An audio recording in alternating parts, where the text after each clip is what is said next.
પાટણ જિલ્લામાં ગુરુ પૂર્ણિમા નિમિત્તે સંતોના આશીર્વાદ સાથે સમાજના વર્તમાન અને ભાવિ પડકારો પર ચિંતન. ગુરુ પૂર્ણિમાએ સંતો સાથે સમાજના પ્રશ્ન પર ચિંતન.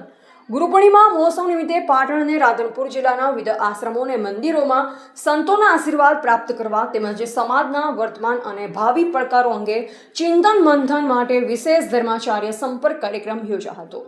આ પ્રસંગે રવદ રામાપીર મંદિરના રામદાસ બાપુ, જનકદાસ બાપુ, સમી વાલ્મીકી આશ્રમના ખેમદાસ બાપુ, નજુપુરા રામસેવા આશ્રમના બટુક મહારાજ, રાધનપુર ભીડભંજન હનુમાનજી મંદિરના કરસનદાસ બાપુ, બંધવણના સંજીવની દાસ બાપુ, ગોતરકાના વિહિપ કેન્દ્રીય માર્ગદર્શક મંડળના સદસ્ય નિજાનંદજી બાપુ, શ્રીના લાખેશ્વર મહાદેવના ગોવિંદપુરી બાપુ, લોલાળા નાગણેશ્વરી માતાજી મંદિરના શિવાનંદજી બાપુ, ખોરસમ અવધેશ આશ્રમના રામગીરી બાપુ, બલોલ સંત સેવા આશ્રમના ગોપાલ દાસજી બાપુ, મોઢેરા મનોકામના સિદ્ધ હનુમાનજી મંદિરના અવધ કિશોરદાસજી, ખારીવાવડી સનાતન સેવા આશ્રમના જનક મહારાજ તેમજ સિદ્ધનાથ મહાદેવના મહંત આતુભાઈ મહારાજ સહિતના સંતોના આશીર્વાદ મેળવવામાં આવ્યા.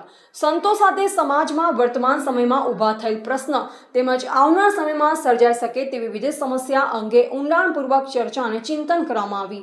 આ સમગ્ર કાર્યક્રમનું આયોજન અને સંચાલન નીતિનભાઈ એલ વ્યાસ, ધીરજભાઈ ચૌધરી, કમસીભાઈ ચૌધરી, ચંદ્રકાંતભાઈ ગજ્જર, રસિકભાઈ દરજી, આનંદભાઈ દેસાઈ સહિતના કાર્યકર્તાઓએ સંયુક્ત રીતે કર્યું.